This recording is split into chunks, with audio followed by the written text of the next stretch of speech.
English with Paul. Real English for real life. Hello, everyone, and welcome back to English with Paul. I'm your host, Paul, and I'm absolutely thrilled to have you here with me today. I hope you're all doing fantastic and ready for another exciting English learning adventure together. Before we dive in, I want to remind you that this podcast is all about helping you improve your English in a natural, engaging way. Whether you're listening during your morning coffee, on your commute, or while taking a relaxing walk, you're taking a wonderful step toward fluency. Now, today's episode is going to be particularly special because we're focusing on something that I know many of you have been asking for: listening practice combined with shadowing techniques. For those of you who might be new to shadowing, don't worry.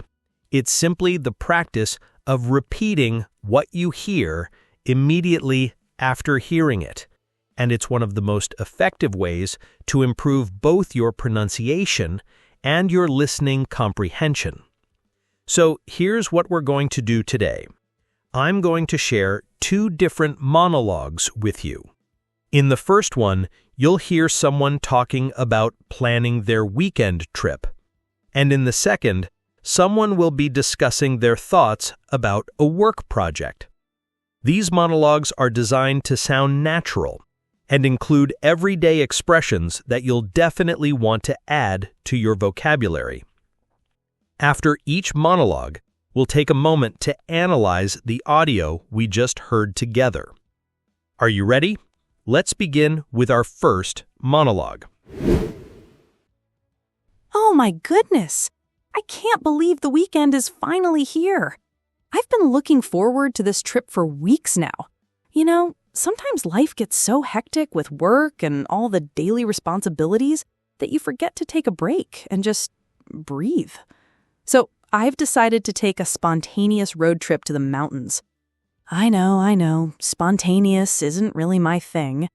I'm usually the type of person who plans everything months in advance, but this time I thought, why not just go with the flow? I woke up this morning feeling incredibly restless. I looked outside my window, saw the beautiful sunshine, and something inside me just clicked. I grabbed my phone and started searching for nearby mountain destinations. After scrolling through various websites for about an hour, I found this charming little town called Pine Valley.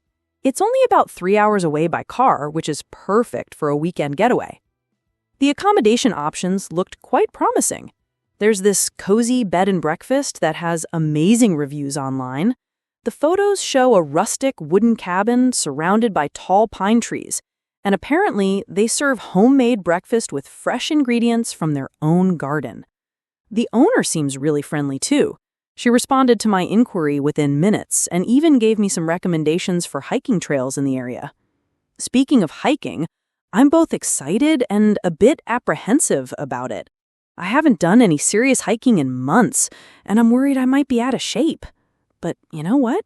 That's exactly why I need to do this. I need to challenge myself and step outside my comfort zone. I've packed my old hiking boots. Hopefully they still fit properly. And I've prepared a small backpack with water bottles, some energy bars, and a first aid kit just in case. The weather forecast looks absolutely perfect for the weekend. Sunny skies with temperatures around 75 degrees during the day and cool evenings perfect for sitting by a fire pit. There's something so therapeutic about watching flames dance and listening to the crackling sounds of burning wood. I've also packed my camera because I have a feeling this trip is going to provide some incredible photo opportunities. The autumn colors should be spectacular right now. I can already imagine capturing those golden and crimson leaves against the deep blue sky.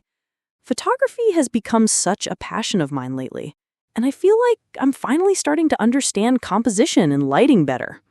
One thing I'm particularly excited about is disconnecting from technology for a while. I've decided to put my phone on airplane mode for most of the trip, except for emergencies, of course. It's amazing how dependent we've become on our devices. Sometimes I catch myself checking social media every few minutes without even realizing it. This weekend will be my opportunity to practice mindfulness and really be present in the moment.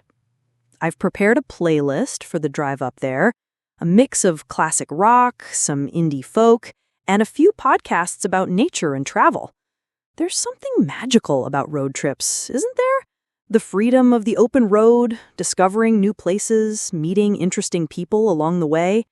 Even the journey itself becomes part of the adventure. The only thing making me slightly nervous is traveling alone. I'm usually more comfortable having someone to share experiences with, but I think this solo adventure might be exactly what I need right now. It's time to prove to myself that I can be independent and confident on my own. Well, I should probably finish packing and hit the road soon. The sun is starting to set, and I want to arrive at Pine Valley before it gets completely dark. I have this overwhelming feeling that this weekend is going to be transformative in ways I can't even imagine yet. Sometimes the best adventures are the ones you never planned. All right, everyone, that was our first monologue. What a lovely story about someone planning a spontaneous weekend getaway to the mountains. I really enjoyed the natural flow of thoughts and emotions in that piece. Let's start by looking at some of the more challenging words that appeared in the monologue. I want you to repeat these words after me, and I'll give you some pronunciation tips. First word, spontaneous. Let's break this down. Spontaneous. The stress is on the second syllable. Repeat after me. Spontaneous. Spontaneous. This word means doing something without planning it first, acting on impulse. Next, apprehensive. This one is apprehensive. Notice the stress on the third syllable. The H is silent, so it sounds like apprehensive. Try it. Apprehensive. Apprehensive. It means feeling worried or anxious about something that might happen. Here's another one. Therapeutic. Therapeutic. The stress is on the third syllable, and notice that TH sound at the beginning. Therapeutic. Therapeutic. This describes something that helps you feel better or heal. And one more. Transformative. Transformative. The stress is on the second syllable. Transformative. Transformative. This means something that causes a big positive change in you. Now let's talk about the overall content. What I really liked about this monologue was how authentic it sounded.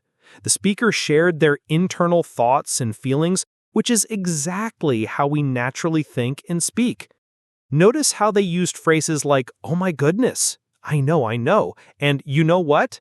These are very common conversational expressions that make speech sound more natural and engaging.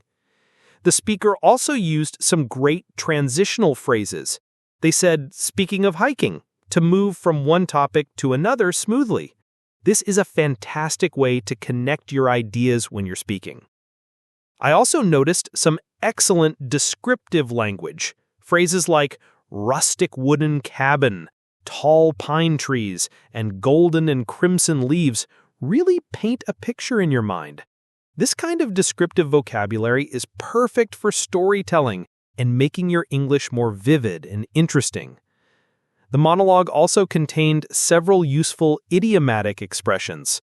Go with the flow means to be flexible and not worry about having a strict plan. Step outside my comfort zone means to try something new or challenging that makes you a bit nervous. And hit the road is a casual way to say start traveling or begin the journey. One thing that made this monologue particularly effective for listening practice was the variety of sentence structures.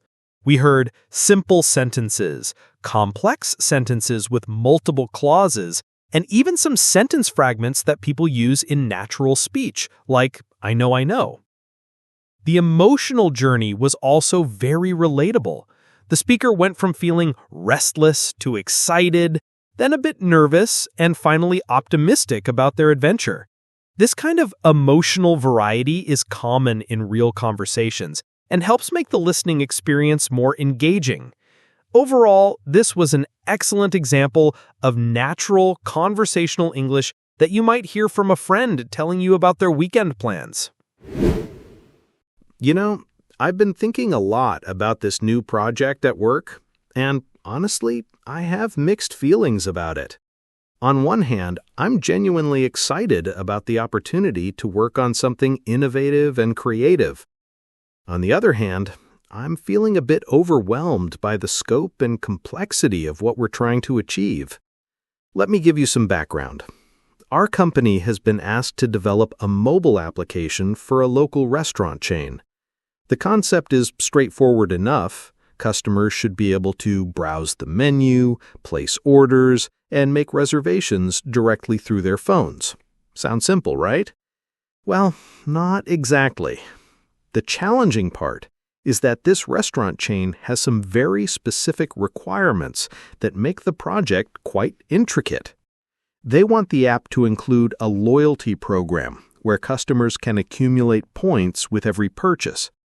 They also want integration with their existing inventory system so the app can show real-time availability of menu items. Plus, they're requesting a sophisticated recommendation engine that suggests dishes based on customers' previous orders and dietary preferences. I have to admit, when my boss first presented this project to our team, I felt a surge of enthusiasm. This is exactly the kind of work I've been hoping to do. Something that combines technical skills with creative problem solving. But as we've delved deeper into the requirements, I've started to feel increasingly anxious about whether we can deliver everything they're asking for within the proposed timeline. The timeline is particularly problematic. They want a fully functional prototype ready in just 8 weeks. That's incredibly ambitious for a project of this magnitude. We're essentially building 3 different systems that need to work seamlessly together: the customer-facing app, the restaurant management interface, and the back-end infrastructure that connects everything. What makes me most apprehensive is the recommendation engine. I've never worked on anything quite like that before. It requires understanding machine learning algorithms and data analysis techniques that are definitely outside my current expertise. I've been spending my evenings researching and watching online tutorials, but there's so much to learn in such a short time. However, I'm trying to maintain a positive attitude about this challenge. My colleague Sarah, who has more experience with data science, has offered to collaborate with me on the recommendation system. She's incredibly knowledgeable and patient, and I think working with her will be an excellent learning opportunity. Sometimes the best way to grow professionally is to tackle projects that push you beyond your comfort zone. The client seems really enthusiastic about the project too, which is motivating. During our last meeting, the restaurant owner kept emphasizing how much this app could revolutionize their business model. He talked about reaching younger customers who prefer digital interactions and creating a more personalized dining experience. His passion for the project is actually quite contagious. I've been contemplating different approaches to manage the workload effectively. I think the key is to break down this enormous project into smaller, more manageable tasks. We could start with the basic ordering functionality, then gradually add the more sophisticated features like the loyalty program and recommendations. Another strategy I'm considering is creating detailed mock-ups and wireframes before we start any actual coding. This way, we can identify potential problems early and make sure everyone on the team has a clear understanding of what we're building. Prevention is always better than correction, especially when you're working under tight deadlines. Despite all my concerns, I genuinely believe this project could be a significant milestone in my career. If we succeed, it will demonstrate our team's capability to handle complex, multifaceted projects. It might even lead to more exciting opportunities in the future. I suppose every professional growth experience comes with a certain amount of uncertainty and stress. The important thing is to stay focused, communicate openly with my teammates, and remember that challenges are what make work interesting and rewarding. Excellent! That was our second monologue, and what a detailed look into someone's professional challenges and thoughts. This was a great example of how people express complex ideas and mixed emotions in English. Let's start with some of the more challenging vocabulary. I want you to repeat these words after me and pay attention to the stress patterns. First, innovative. In-no-va-tive. The stress is on the first syllable. Innovative. Innovative. This means new, creative, or introducing fresh ideas. Next, sophisticated. So-fis-ti-ca-tid. Notice the stress on the second syllable, and that PH makes an F sound. Sophisticated. Sophisticated. This describes something complex, advanced, or refined. Let's try intricate. In-tri-kit. The stress is on the first syllable. The word ends with a kip sound, not kate. Intricate. Intricate. This means very detailed and complicated. Here's another. Magnitude. Mag-ni-tude. The stress is on the first syllable, and it ends with a tude sound like food. Magnitude. Magnitude. This refers to the size or extent of something. And one more. Algorithms. Al-go-ri-thumbs. The stress is on the first syllable. Notice the silent H. It's algorithms, not algorithms. Algorithms. These are step-by-step procedures for solving problems, especially in computing. Now let's analyze the overall content. What struck me most about this monologue was how well the speaker expressed conflicting emotions. They used the phrase mixed feelings right at the beginning, which immediately told us we'd hear both positive and negative thoughts. This is very natural. In real life, we rarely feel just one way about complex situations. The speaker used excellent transition phrases throughout. Let me give you some background is a perfect way to introduce context. On one hand, on the other hand, is a classic structure for presenting contrasting ideas. And, however, I'm trying to maintain a positive attitude shows a shift in perspective.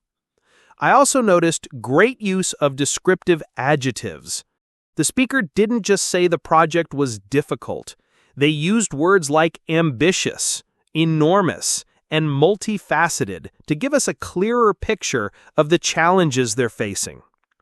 The monologue contained several useful business and technology expressions: scope and complexity, real-time availability, back-end infrastructure, and professional growth are all phrases you'll hear frequently in workplace discussions.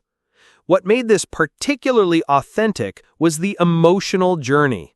The speaker moved from excitement to anxiety, then to determination and hope. They shared their self-doubt about the recommendation engine, but also their willingness to learn and collaborate with colleagues. The speaker also used some excellent problem-solving language. Phrases like break down into smaller tasks, identify potential problems early, and prevention is always better than correction show mature professional thinking. I loved how the monologue ended on an optimistic note, despite all the challenges mentioned. The final thoughts about professional growth and how challenges are what make work interesting and rewarding showed a really healthy mindset. This was an excellent example of workplace English and how professionals discuss complex projects, express concerns, and maintain motivation in challenging situations. Well, everyone, that brings us to the end of today's episode. I hope you found these 2 monologues helpful for your listening practice and vocabulary building. Remember, the key to improving your English is consistent practice. So don't forget to go back and listen to these conversations again if you need to. I really enjoyed analyzing these pieces with you today. We covered some fantastic vocabulary, natural expressions, and pronunciation tips that I know will help you sound more confident and fluent in your everyday English conversations. If you found this episode useful, I would absolutely love it if you could give it a thumbs up or a like. It really helps me know that the content is valuable to you and helps other English learners discover the podcast too. And if you haven't already, please consider subscribing to English with Paul so you never miss an episode. I'm constantly working on new content to help you on your English learning journey. I'd also love to hear from you. Feel free to leave a comment letting me know what topics you'd like me to cover in future episodes, or if there are specific areas of English you're struggling with. Your feedback helps me create better content that truly meets your needs. Thank you so much for spending this time with me today. Keep practicing, stay motivated, and remember, every moment you spend listening to English is bringing you one step closer to fluency. Until next time, this is Paul saying goodbye, and I'll see you in the next episode of English with Paul. Take care, everyone.